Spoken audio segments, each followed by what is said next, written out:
In this video, Jordan Peterson explains why sometimes you feel you should have said or done something differently than what you did or said. But you have to decide to begin with whether or not you're willing to risk the consequences of the truth. And that doesn't mean you get to use the truth as a weapon. I mean, that's not truthful. You can use the truth as a weapon. You know, if you see someone who's perhaps not as attractive as they could be, you could say, you're rather ugly.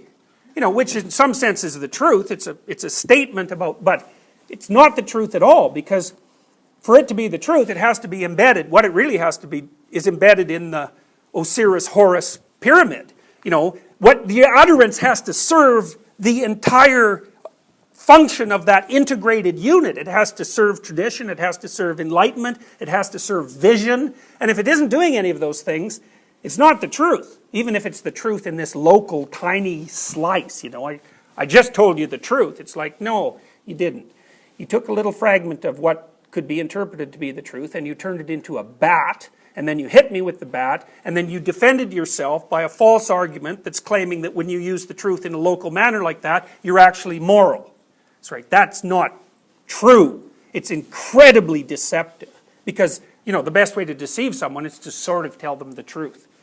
And then you can really get the person then, because not only are you innocent because you told the truth, they're even more guilty because they're too weak to handle the truth. So man, you can really wallop someone with that. That's the container of what matters, and it first manifests itself in this potentially horrific form. And so then the question is, well, are you willing to confront that? And in what way are you willing to confront it? And then out of that arises, at the very top, that's illumination.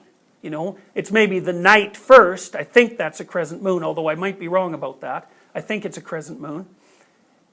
What arises out of that is the contents of the unconsciousness, and then finally illumination, you know. So it's like Horus arising from the depths. It's a story of transformation. The transformation of what matters into illumination. That's what that means.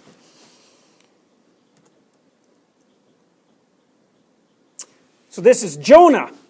And what happened to Jonah, roughly speaking, is that God told him he was supposed to go somewhere and he didn't want to go there. And so he got on a boat, and then there was a big storm, and none of the sailors knew why the storm came up, and Jonah finally said, well, it's probably my fault because God told me to go do something and I didn't want to do it, and so God sent this storm. So they take Jonah and they throw him off the boat. You know, and he's okay with that because it's his fault, and then the water's calm, and then this big whale comes up and swallows him, and then it spits him out on the ground 3 days later, roughly speaking. So what's the idea there? Well, it's a complicated one. The first idea is that if you're called, you better listen. That's the first idea. And you know, modern people never believe that they're called to do anything, but that's because they're not very bright and they don't pay any attention. And you know perfectly well that you're called to do things because now and then you know that you should have said something. You know it. Right, sometimes you don't know. Should have you said something? Should have you not said something? You don't know. So fine, you're not culpable. But lots of times you bloody well know that you should have done something, or you should have said something, or you shouldn't have done something, or you shouldn't have said something, and you went ahead and did it anyways. Well, part of the moral of this story is beware of doing such things. You know, if you don't listen, something will come up from the depths and swallow you.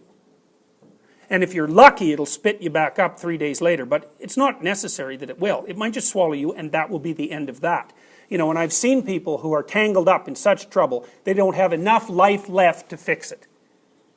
And it's usually the consequence of, well, I've tried to calculate it.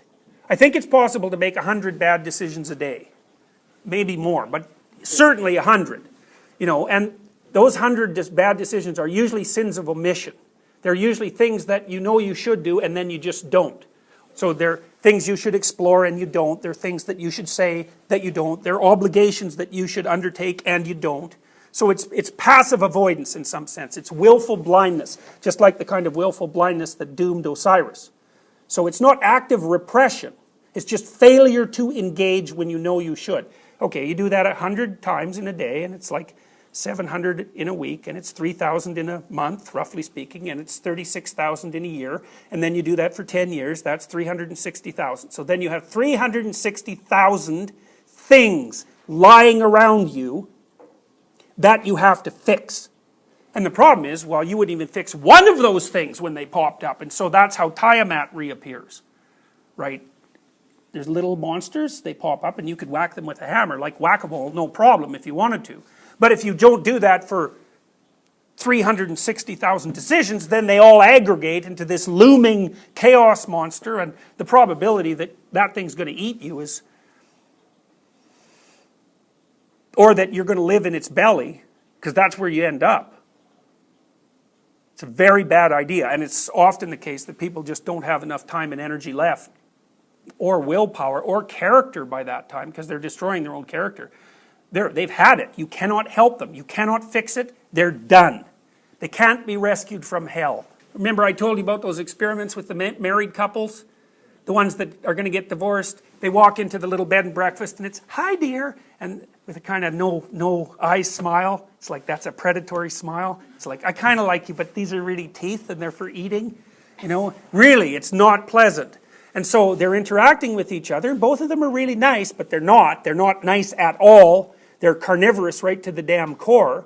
And so on the surface, it's all roses and sunshine, and like a little inch below, it's all like like if you could see they're unconscious, you'd see two people with their hands around each other's throat. And their body knows that, because up goes the cortisol, up goes the heart rate, they're sweating away. You know, that's the belly of the beast. That's what that is. And your body, it's smart, it knows where you are. You can ignore it, which you do. It's like, "Oh, this isn't too bad." It's like, yeah, it is. It's really bad. It's really, really, really bad. And you do that long enough, it's like, good luck for you. You've polluted your psyche and your surroundings to such a degree that you can't fix it.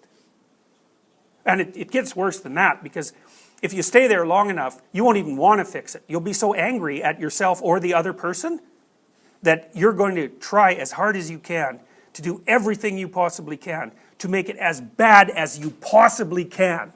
And since you have virtually an unlimited imagination for evil, it can get really bad. So, and you get into a self-sustaining spiral at some point, and that's a hellish descent. And the reason that hell is bottomless is because no matter how bad it is, there's some damn devious, nasty, horrible little thing that you can do, that you will do, that will make it worse. So